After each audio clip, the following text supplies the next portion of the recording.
Gabriel, pelo convite que me foi feito, para participar de mais dessa edição, essa 15ª Congresso da ADT aqui em Belo Horizonte. Me coube fazer algumas considerações a respeito da problemática da garantia judicial do crédito tributário. Visto ser um tema eminentemente processual e com uma controvérsia jurisprudencial ativa e recente, eu vou me permitir algumas citações de decisões, principalmente do STJ, que por ser o tribunal a quem cabe a solução dessa controvérsia da legislação federal, provavelmente definirá as balizas para a aplicação das regras atinentes a essa problemática. De qualquer sorte, na minha apresentação consta ao final diversos precedentes que os senhores podem consultar a posteriori, visto que ela ficaria à disposição. Basicamente, como questões norteadoras dessa apresentação, me parece ser de absoluta utilidade relembrar os princípios que regem o processo executivo ou a aplicação das regras desse processo. Basicamente, eu citaria dois.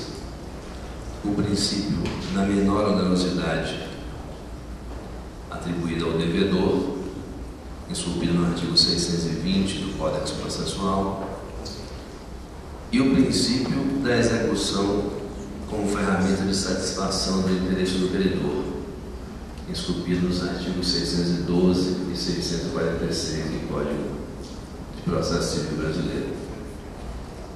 Esses princípios, como tais, precisam ser sopesados na aplicação daquelas regras atinentes a esse processo executivo. Posteriormente, os senhores vão perceber, na análise de alguns precedentes do STJ,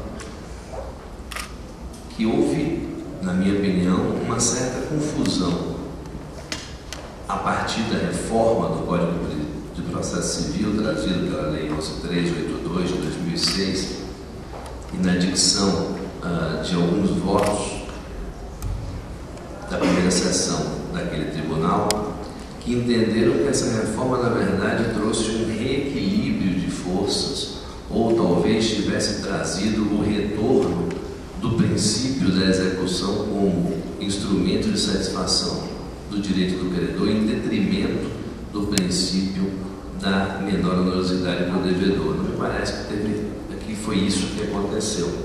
Me parece absolutamente incompatível os dois princípios, na medida em que a execução garantida precisa, obviamente, ser garantida por algo rígido, por algo que garanta, que efetive essa garantia ao credor.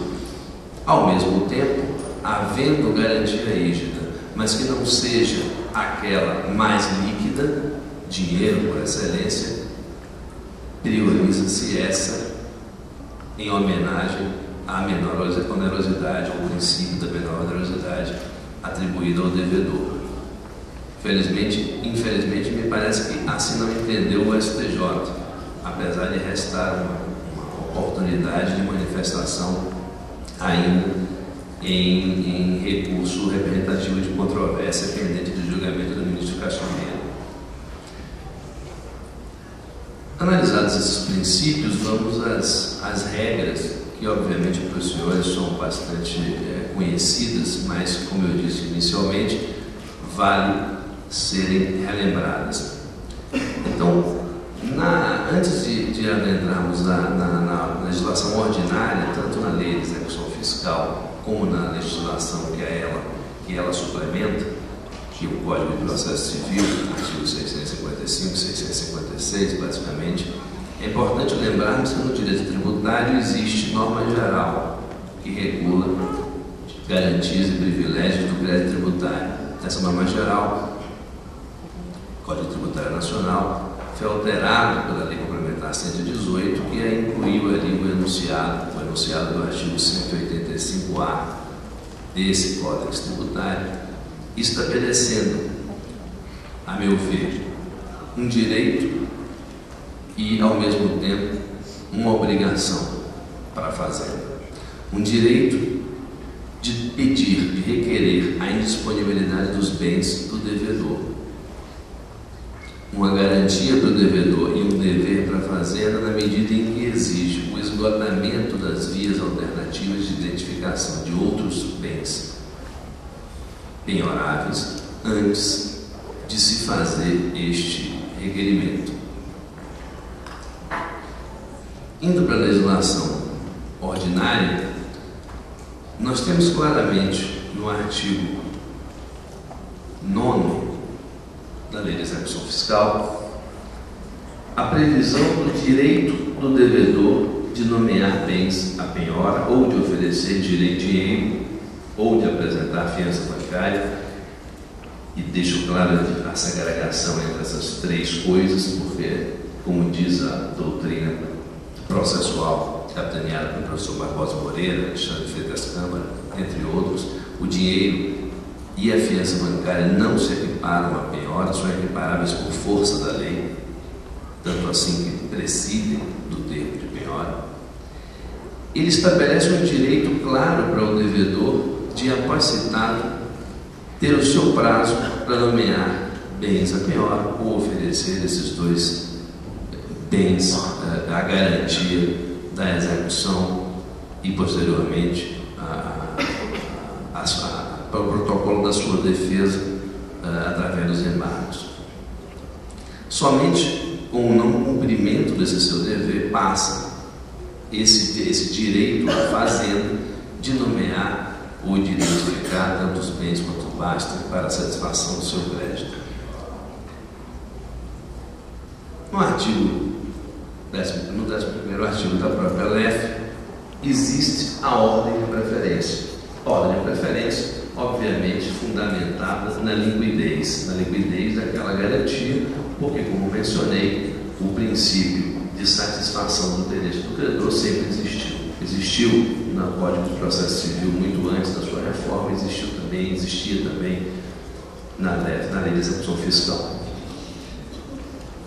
Artigo 655 do Código de Processo Civil. Qual foi a alteração na reforma? Preferencialmente, e a inclusão dos depósitos em conta, e não mais o dinheiro como era previsto anteriormente. E o que mais mudou? A inclusão do enunciado do 655-A desse CPC, que, a meu ver, apenas regula ou regulamenta a forma de o juízo buscar a informação sobre o numerário depositado em conta, indicando a via eletrônica a fazê-lo, daí a penhora online, o Bacen-Jude. Aliás, já há resolução do próprio Conselho de Justiça Federal desde os tempos da reforma, também de 2006, que estabelecia que, na ausência da nomeação de bens à penhora pelo devedor, caberia à fazenda o requerimento da penhora do numerário de maneira eletrônica. Voltando à lei de execução, o artigo 15, relevante também para a problemática que surge nessa discussão judicial da garantia do crédito tributário, é a possibilidade de substituição, independente da aquiescência do exequente, da fazenda, no caso, dos bens penhorados por fiança bancária ou dinheiro. Mas qual seria essa tão propalada e essa controvérsia tão acalorada nos tribunais em relação à preferência do dinheiro ou à equivalência do dinheiro em relação a outros meios de garantia, especialmente à fiança bancária e ao seguro-garantia? Seguro esse que ultimamente tem sido bastante utilizado e discutido com a Fazenda Nacional, que editou inclusive portaria, da mesma forma como fez para a fiança bancária, para reconhecer o seguro-garantia como título absolutamente rígido para a garantia da execução fiscal, ao menos no âmbito da Fazenda Nacional. É óbvio que é incomparável, é óbvio que é muito mais líquido O dinheiro é a garantia líquida por excelência e toda a organização do arcabouço normativo do processo executivo parte do pressuposto que a ordem de preferência obedece ou deve obedecer à ordem de liquidez. Aliás, a doutrina processualista que eu citei anteriormente, muito antes da reforma do Código de Processo, já dizia e já entendia inválida a nomeação quando não obedecesse esta ordem, sem contudo deixar de frisar que esse oferecimento e a aceitação por parte da Fazenda deveria considerar ou ser analisados a partir do princípio da menor onerosidade para o devedor, princípio este previsto lá no artigo 620, que não foi alterado na reforma do Código de Processo. A fiança bancária, por sua vez, como eu mencionei, regulada pelo Banco Central, absolutamente satisfatória para fins de garantia, até porque fornecida por bancos que, de acordo com o Código de Basileia, precisam ter fundos suficientes para essas garantias, já prevista pela Fazenda Nacional, através da portaria 644, que reconhece essa garantia como suficiente para a execução fiscal, porém, com a ressalva de que oferecido dinheiro ou penhorado dinheiro, a requerimento da Fazenda, não poderia essa fiança bancária ser aceita. O mesmo se diga do seguro garantido. Da mesma forma, esse regulamentado pela SUSEP, com as mesmas garantias que a fiança poderia dar em relação ao credor. É importante que se deixe mencionado que também na reforma do Código de Processo, lá no parágrafo 2º do artigo 656 daquele Código, a fiança bancária e o seguro garantia foram estabelecidos como meios aos quais o devedor poderia recorrer para a substituição de bens a penhora, conquanto acrescesse essa fiança ou esse seguro percentual de 30% sobre o valor do débito, e o fez de forma absolutamente genérica, sem restrições ao que poderia ser substituído por esses bens. Existe inclusive projeto de lei, como mencionei, que visa a incluir também esse seguro garantia na ordem de preferência do artigo 11 da Lei 8.630. Me parece despiciando, tendo em vista que, como o STJ já tem entendido, a aplicação subsidiária do CPC já é mais do que suficiente para entender ou para que a Fazenda aceite o seguro garantia como suficientemente rígido para a sua satisfação. Aliás, a portaria 1153 de 2009 também foi editada nesse sentido. O STJ tem, como o STJ tem se manifestado em relação a isso? É importante tentar traçar um panorama histórico. Se nós pegarmos a jurisprudência daquele tribunal a partir de 2009, justamente na época que fomos afetados pela crise financeira, crise essa talvez que nós venhamos a ser novamente afetados, muitos contribuintes recorreram ao judiciário para requerer a substituição do dinheiro depositado ou de dinheiro penhorado online por outras espécies de garantia. Fiança bancária, precatórios, seguros garantias. Inicialmente, o STJ, em duas decisões, uma da ministra Eliana, relatora para o acórdão, relatoria inicial do ministro Erla, e outra do ministro Mauro Campbell, houve a aceitação desse argumento sob o fundamento de que a própria lei de execução fiscal havia equiparado fiança a dinheiro, que nesse caso era a substituição de dinheiro por fiança. Então a própria lei de execução fiscal, no artigo 15, teria equiparado fiança a dinheiro, que tendo em vista isso e o princípio da menor onerosidade atribuído ao devedor, nada haveria que se opor ao requerimento de substituição. O STJ, mais recentemente, em decisão de sessão, num recurso especial oriundo do Rio de Janeiro, de relatoria do ministro Fux, voltou atrás e firmou o entendimento na sessão, no sentido de que não se pode haver substituição de dinheiro por qualquer outro bem. O fundamento, que me parece razoável, é de que todo o arcabouço normativo parte do pressuposto da ordem de liquidez que deve nortear o oferecimento de garantias. Então, por mais que a lei de execução tenha equiparado a fiança ao dinheiro, o fez como sendo duas garantias absolutamente aceitas para a fazenda. Porém, não se pode negar que entre uma e outra há preferência pelo dinheiro. Então, com isso, me parece que fulmina-se do STJ e, sinceramente, sobre esse aspecto,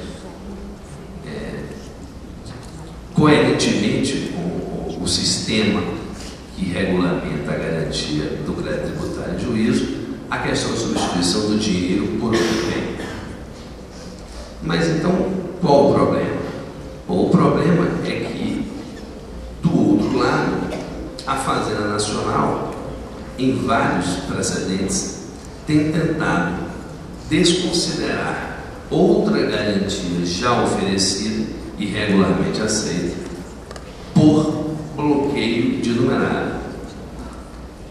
Foi muito conhecida a posição do ministro, hoje ministro da AGU, Luiz Inácio Adams, na época procurador-geral da Fazenda Nacional, que esteve aqui nesse congresso, na terça, se não me engano, e que se manifestou em artigo do Jornal Globo de 2009, dizendo que, no afã da Procuradoria buscar sempre o dinheiro como garantia do seu crédito, talvez pelo fato de o dinheiro, desde 98, com a Lei 9.703, ser diretamente transferido à conta do Tesouro, quando feito o seu depósito em garantia do processo executivo, acabou causando insegurança no meio empresarial e principalmente no que se refere aos pedidos reiterados da Procuradoria no sentido de bloqueio de numerário esse declarado e pago a títulos de dividendos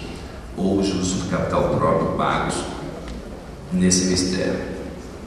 E por causa disso ele justificou a edição daquela portaria 644 que eu me referi no slide anterior. Portaria essa, segundo o ministro, que visava dar garantia e assegurar a expectativa do usuário, do empresário, de poder cumprir a legislação societária e distribuir seus dividendos sem ser surpreendido com a tentativa de substituir uma garantia já aceita em processo executivo por bloqueio daquele numerário. Com relação a esse tema, inclusive, vários precedentes há. 3 deles do ministro Arnaldo Esteves, no sentido da impossibilidade de substituição de garantia já ofertada por dinheiro. Mais recentemente, um julgamento da segunda turma, que não havia ainda se manifestado sobre esse tema, houve manifestação por maioria, houve acordo por maioria, relatou com o acordo do ministro Herman, no sentido que sim, poderia haver a substituição a qualquer tempo de qualquer garantia por dinheiro, tendo em vista que em nenhum lugar no arcabouço legislativo sobre a execução se poderia antever ou prever a imutabilidade da decisão. Para ele, o parágrafo 2º do artigo 15 da Lei de Execução Fiscal dá à Fazenda daria à Fazenda Liberdade desse requerimento. E mais uma vez volta àquilo que eu mencionei, que é, na visão do ministro, a alteração ou a mudança do paradigma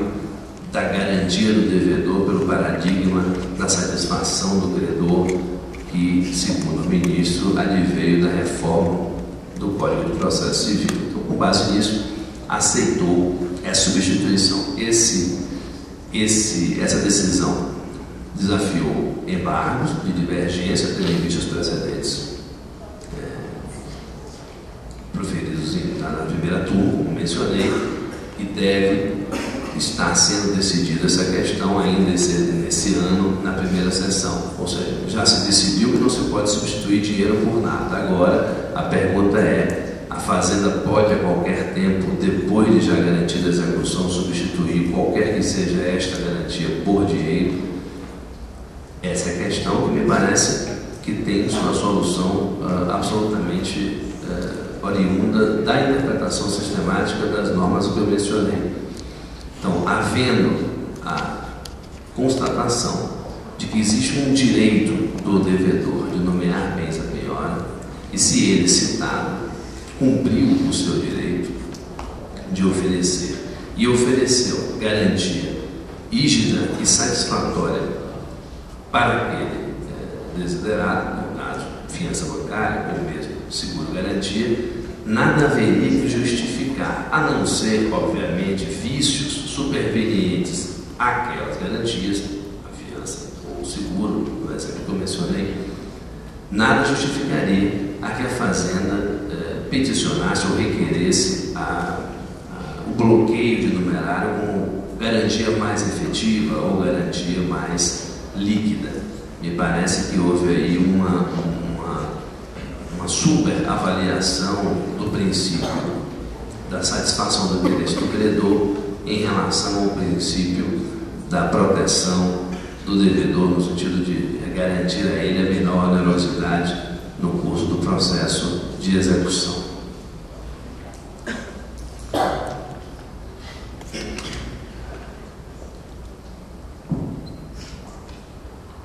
No que se refere à substituição por precatório, também muito requerida no passado, em face da necessidade de recursos, então os contribuintes buscaram a liberação do numerário bloqueado.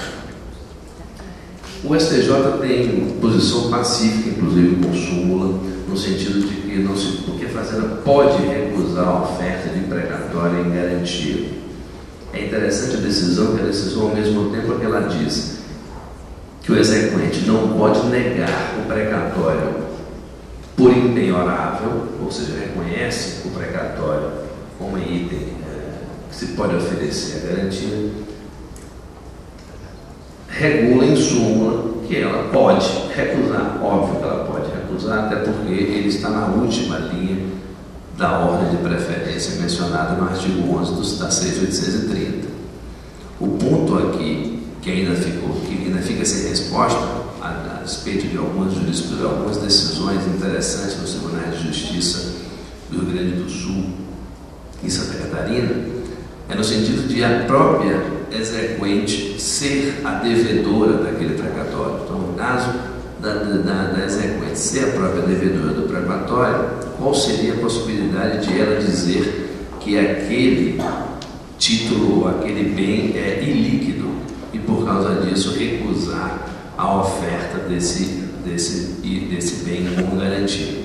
Me parece que seria um benefício à própria torpeza da Fazenda ao permitir que o próprio devedor reconhecesse que não paga o seu débito, e que por causa disso ele é ilíquido e por causa disso ele não o aceitará a penhora. Infelizmente, nos precedentes do STJ e pela história de despachos que eu tive a oportunidade de fazer com os ministros, não me parece que essa seja uma posição que sensibilizará o STJ. E me parece que ele manterá a posição de que apenas em casos muito específicos, em termos de onerosidade, de gravosidade, de qualquer outra garantia atribuída àquele devedor, se poderá aceitar esses precatórios como garantia. E, por fim, já que eu recebi que eu havia tempo esgotado, eu só queria trazer mais uma questão que eu acho que me parece relevante nesse debate. Confirmado, ratificado essa, que eu diria, ditadura da Procuradoria, que a qualquer tempo poderá desconsiderar a garantia já oferecida em troca do dinheiro, simplesmente sob argumento da sua liquidez, perigoso precedente pode se trazer se lembrarmos da norma incerta no enunciado do artigo 53 da Lei 8.212. É verdade que pouco utilizado. Fiz uma pesquisa e percebi apenas 2 precedentes do STJ a respeito da legitimidade do artigo 53. O que diz esse enunciado? Ele diz que na execução da dívida da União pode-se, concomitantemente à citação, a Fazenda pode, concomitantemente à citação, nomear bem a penhora. Ou seja, se ela faz isso, ou seja, se entende que esse artigo 53 é um artigo aplicável de forma absolutamente genérica, caberá ao juiz, na linha da jurisprudência do STJ, sob esse auspício do novo reequilíbrio de forças e do interesse, da satisfação do interesse do credor, a reforma do Código de Processo inaugurou, poderia sim aceitar essa nomeação pela Fazenda e, posteriormente a essa aceitação, não caberia a possibilidade de sua substituição por qualquer outro bem, porque também a primeira seção do STJ já disse que não se pode substituir dinheiro por qualquer outro bem, dada a sua liquidez. Nesses 2 precedentes, os 2 precedentes que eu mencionei tiveram conclusões em sentido diametralmente opostos. Em 2010, o ministro Hermann entendeu por legítima, sobre os usados argumentos que eu mencionei. Em 2011, o ministro Benedito construiu a decisão pelo não provimento do recurso fazendário a partir de duas constelações. A primeira é que o artigo 53, na verdade, veicularia arresto e não penhora, na visão processualista de que qualquer ato constritivo anterior à citação teria a natureza de arresto. E, sendo assim, apenas poderia ser aplicado em casos específicos, onde não identificado ou não encontrado o devedor para ser citado. Além disso, levantou o argumento no sentido de que os dividendos, no exemplo, obviamente, que chegou à sua análise, se tratava de bloqueio de dividendos. Os dividendos seriam de titularidade dos acionistas depois da sua declaração nos termos da legislação societária e, por causa disso, não poderiam ser atribuíveis ou bloqueados em dívida de titularidade do contribuinte ou da empresa que distribuiu esses dividendos. O que, então, nos parece que ainda há uma indefinição desse assunto no tribunal, que julgará a problemática, provavelmente em sede definitiva, e isso vai fazer com que, se, num caso, a Fazenda recorre ao direito que tem no 53, se esse direito for reconhecido como aplicável em qualquer caso, e não só em casos específicos de evasão, de não identificação do contribuinte devedor, nós teremos, aí sim, a ditadura que eu mencionei, a ditadura do dinheiro, que não me parece ser a melhor intelecção do arcabouço normativo que nós acabamos aqui de lembrar.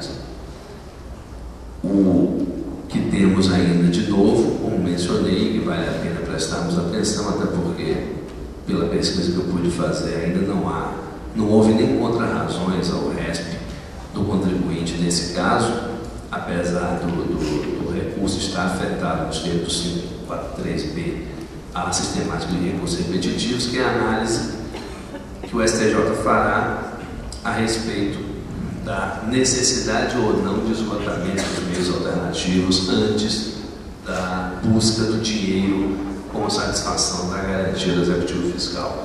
Me parece que através desse repetitivo os contribuintes terão talvez a última chance para tentar estabelecer essa segregação entre, ou melhor, essa compatibilização entre o princípio da liquidez ou da satisfação do direito do credor, o reconhecimento de outras garantias como rígidas e satisfatórias à garantia daquele crédito e o direito do devedor de cumprir o menor gravame ou com a menor onerosidade possível esse seu processo executivo oposto contra ele. Eram essas as considerações. Muito obrigado. Fico à disposição para posteriores esclarecimentos.